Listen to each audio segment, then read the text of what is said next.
सांगे म्हणे महाराज केम छे म्हणतो मी जेम तेम छे आहे ती भाषा सुधरत आहे काय सांगे मला केम छे म्हणे महाराज मी जेम तेम छे रे आपण पण इथं बोललेलं तुम्हाला कळतंय म्हणून मला जरा आनंद आहे विठ्ठल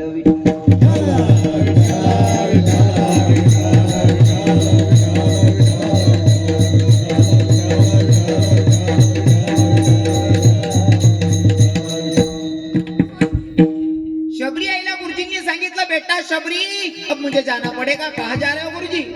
बेटा मुझे भगवान का बुलावा आया है मुझे निकलना पड़ेगा शबरी आई सांगते तेव्हा साधू बाबा तुमच्या भरोशावर एवढे अरण्यात राहत होते आता तुम्ही मला सोडून गेलात म्हणल्यावर या अरण्यामध्ये मी एकटी राहायचं तरी कसं गुरुजींनी सांगितलं बेटा तुला माझा शब्द तुला शब्द इथं कोणी परपुरुष येणार नाही जो कोणी येईल तो जगाचा मालक तुला भेटण्यासाठी येईल आणि अजून सांगतो बरं का काही लोक जातीपातीचा परमार्थ करतात एक प्रसंग असा सुद्धा होता की शबरी माता मातंग बोलू नका मातंग ऋषींची सेवा करत होते मातंग ऋषींची सेवा करत होते विचारलं बेटा तू कोण आहे म्हणले मी शबर राजाची मुलगी शबरिया हे ते शिष्य परिवार ऐकत होते गुरुजींची शिष्यांना असं वाटलं की भैया ही भिल्ल समाजाची शबरिया आणि हिनं जिथं सडारामुडी केलेली म्हणजे हिनं सगळं फिरून स्पर्श केलेला या भूमीला म्हणजे ही भूमी अपवित्र झालेली आणि आपण या भूमीवर चालतोय म्हणून आपण सुद्धा अपवित्र झालो मग कुठंतरी आपल्याला स्नान करावं लागेल स्वतःला स्वच्छ करून घ्यावं लागेल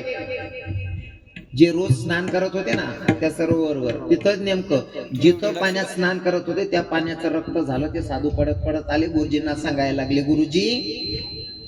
जिस पाणी में हम नहाते थे ना उस पाणी का खून बन गया है गुरुजी गुरुजींनी सांगितलं अरे त्याचं रक्त होणारच होतं कारण तुम्ही ज्या मायचा अपमान करून गेलात ती कोणी साधारण नाही ती स्वतः जगाच्या मालकाची भक्त आणि भक्ताचा अपमान माझा भगवंत सहन करत नाही मग त्या रक्ताचं जर पाणी बनवायचं असेल ना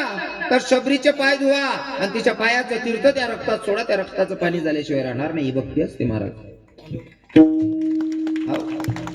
शबरीला सांगितलं बेटा तुझी भक्ती एवढी खरी आहे ना तर इथं कोणी परपुरुष येणार नाही जो कोणी तो जगाचा मालक तुला भेटण्यासाठी येईल महाराज शबरी माता वाट बघत होती प्रभू रामचंद्र 14 वर्षाच्या वनवासाला निघाले एका ठिकाणी प्रभू रामचंद्र लखनजीला सांगतायत लखन अरे भैया सुन मेरी बात कौवा भैया अरे लखन सुनना अरे अपनी माँ को मिलने जाना है भैया लखन जी ने कह दी बात भैया हम 14 साल तक हम अपनी माँ को नहीं मिल सकते 14 वर्षापर्यंत आपण आपल्या मायला भेटू शकत नाही प्रभूने सांगितलं अरे 14 वर्ष वाट बघणाऱ्या मायची गोष्ट करत नाही रे मी 82 वर्षाची होईस तोपर्यंत वाट बघते ना त्या मायची गोष्ट करायला म्हणले माझा जगाचा मालक लखनजीला घेऊन निघाला गेल्याच्या नंतर शबरी वाट बघत होती आणि शबरी आईचा अंतकरणातून धावा चालू होता हे कब मेरे राम जी का वन होगा शबरी के कुटिया का पावन होगा आएंगे रघुराई उनको आसन पर बिठाऊंगी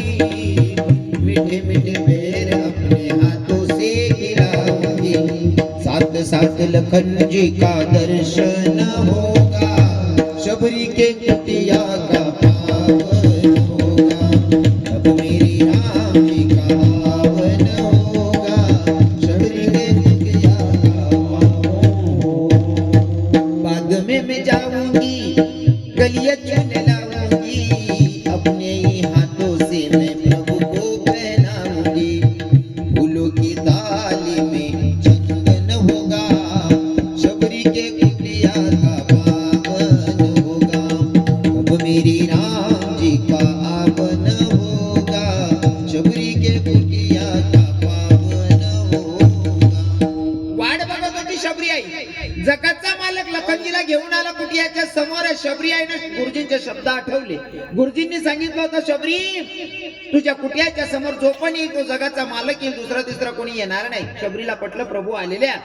आणि जेव्हा जवळ आले प्रभूंना ओळखलं पण शबरी आईच्या डोळ्यात अश्रू होते तेव्हा लखनजीनं प्रश्न केला आई जगाचा मालक तुला भेटायला आलेला आहे तरी तुझ्या डोळ्यातून अश्रू काहून वाहताय म्हणले काय कारण आहे शबरी आईने सांगितलं बेटा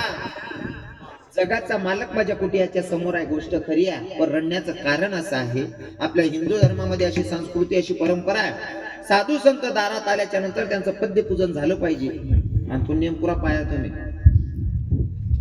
साधू संत आपल्या दारात आल्याच्या नंतर त्यांचं पद्यपूजन झालं पाहिजे मलाही वाटतंय जगाचा मालक ब्रह्मांडाचा धनी माझ्या कुटियाच्या समोर आहे मला देवाचे पाय धुवायचे पण लखन लहानपणीच मायबापांचा त्याग केला, घराचा त्याग केला, संसाराचा त्याग केला. मला पाणी प्यायला ग्लास नाहीये, माझ्याकडे भांड नाही रे.